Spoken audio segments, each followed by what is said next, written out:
Welcome to Season 7 of the Resilient Voices podcast. This is a space dedicated to amplifying the voices of Myanmar's pro-democracy community in exile, standing firm against repression and supporting the fight for freedom of expression in the aftermath of the February 1st, 2021 military coup. Until now, our episodes have been in Burmese, serving as a vital resource for audiences within and beyond Myanmar. But this season, we're taking a new step. We're bringing our stories, insights, and struggles to a wider audience by presenting Season 7 in English. Why? Because Myanmar's fight for democracy matters to the world. Together, we can build greater understanding, foster solidarity, and inspire action to support those fighting for justice and freedom. Let's dive in.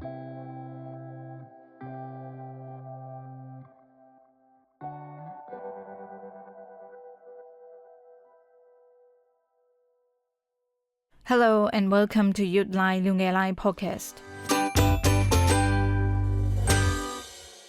I'm Biado and this is my first English language episode.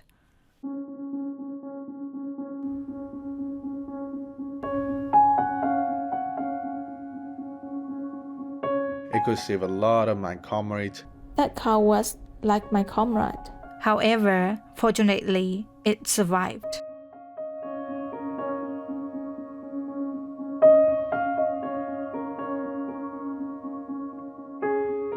In today's episode, I will talk about a car. As you have just heard, it is not just an ordinary car. It is a comrade and a hero for some people, so I named the car the Hero Car. I have some guests in this episode talking about their experiences with our hero car. Unfortunately, they're not with me now, but I interviewed them prior to recording this episode, so I will open the voice clips later.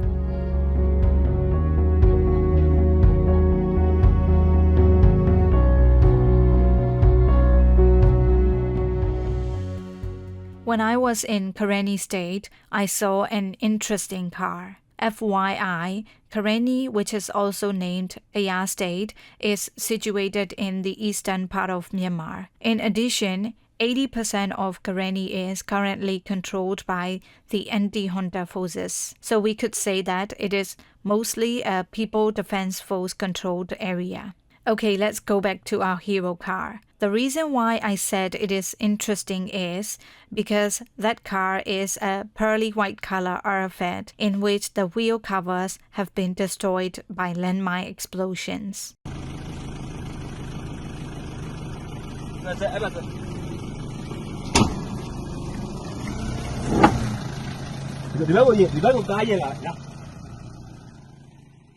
I met Ko Thomas, who is from Nui Guru Lemya. FYI again, the name Nui Guru Lemya stands for Spring Gurus. It is a Karenni-based social welfare group running for 5 different areas, such as IDPs, health, education, logistics, and Revolution Fund. And our hero car was Nui Jama's donation to Nui Guru Lemya. Nui Jama is also a Karenni-based health service provider team. So both teams are based in Demoso Township in Karenni State.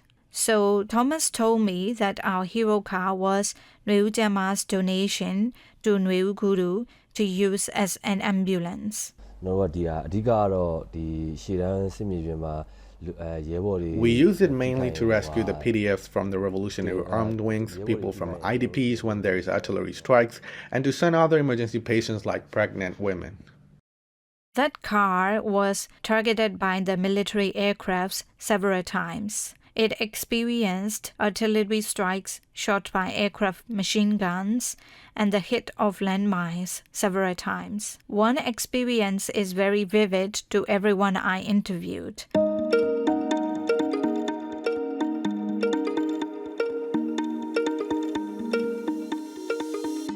It was on the 9th of May 2023. Thomas got a call and heard 4 PDFs were seriously injured due to a landmine explosion. It was in Tipwingan village in Demoso Township.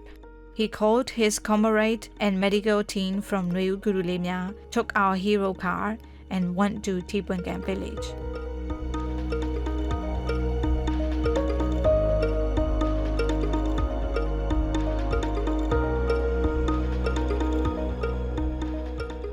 On the way to those injured PDFs, I crossed the paddy fields and nothing bad happened.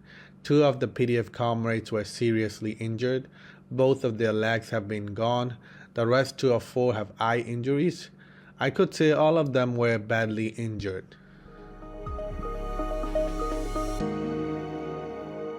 However, on the way back, they were unfortunately out of luck.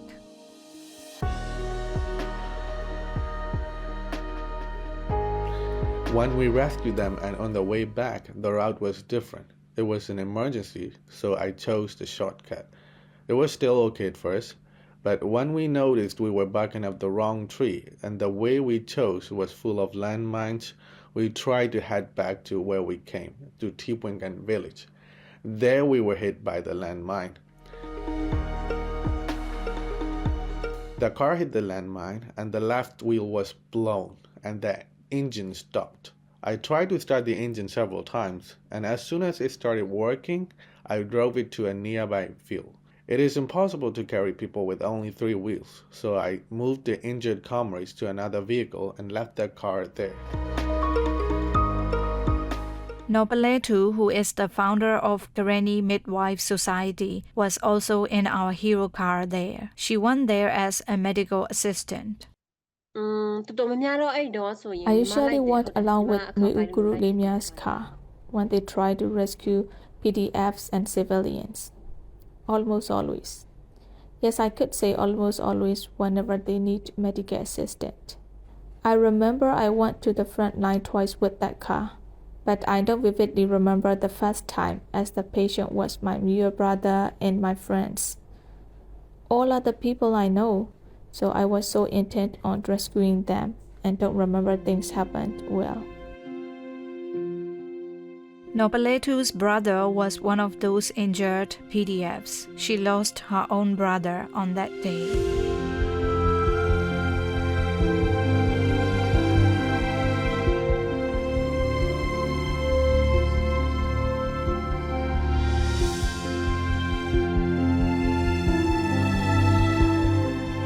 It took 3 months for them to went back to our hero car, to the field with full of landmines, to take our hero car back home. 3 months later, I went to that field again with another member from Nui Guru Lemya and a PDF comrade to fetch the car.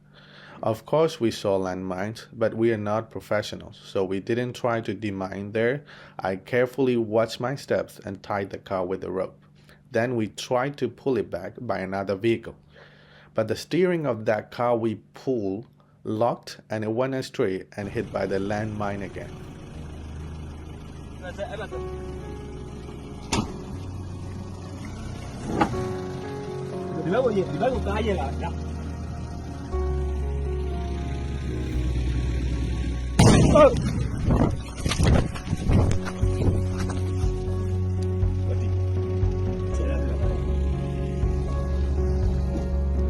However, we took it back home eventually.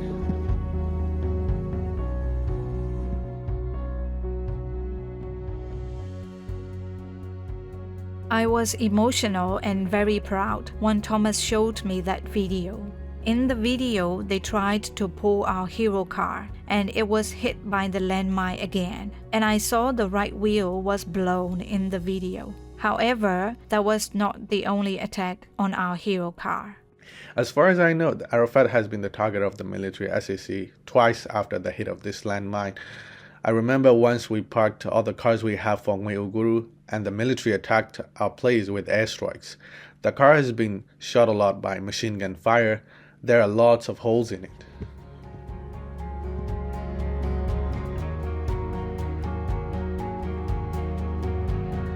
For me, they are very brave, all of them, including the car. I asked them how they feel when attacks in the fields full of landmines, and their answers were very inspiring and even gave me goosebumps. I didn't feel any worry or fear. I was very cautious though.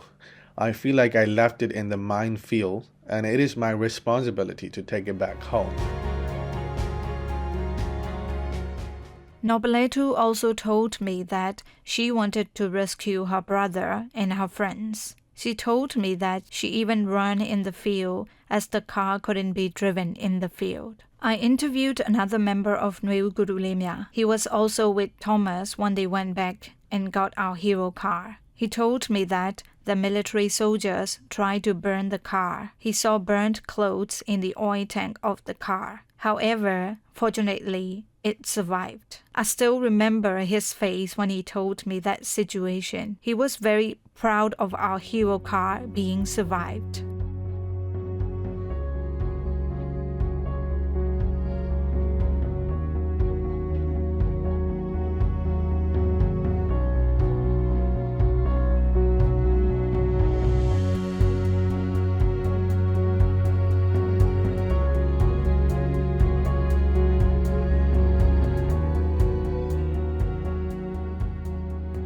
As I said earlier, our hero car was not just a car for them. It was like a human being comrade and a lifesaver for them. That car was like my comrade. I told the founder of Nwe'u Guru Lemya not to sell the car. We spent memorable moments together, so I told him not to sell it, even if it is not useful anymore. If that car was a human being, for me it was a very precious and extremely useful person. It could save a lot of my comrades, civilians, and so on and so on. The vehicles in Karenni state are very different from the cars in urban areas. Here we use the vehicles a lot. The reason why I say this a lot is because we use those vehicles several times a day, sometimes all day without stopping, especially during the battles. So that car has also been used a lot, still using, so it is one of my precious comrades.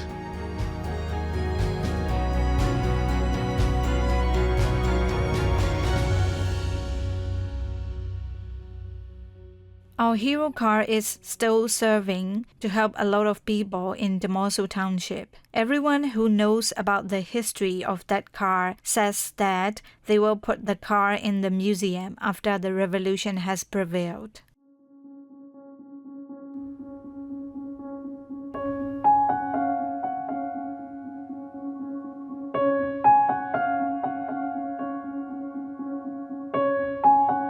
Well, this episode has come to an end soon. I have talked about a car which I called a hero car of Demosu Township, Karenni Gaya State. It has been targeted and attacked by military weapons, but it is still useful. And it is not just used for transportation purposes. It helps save people's lives as an ambulance. For some people, it is a comrade, and for others, it is a friend who spends memorable moments together.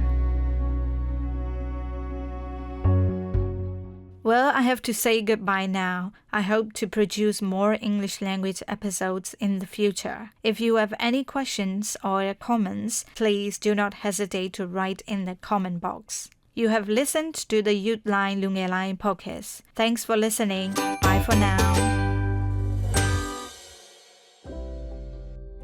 We hope these stories have offered insight into the ongoing struggle in Myanmar and the resilience of the pro-democracy community in exile.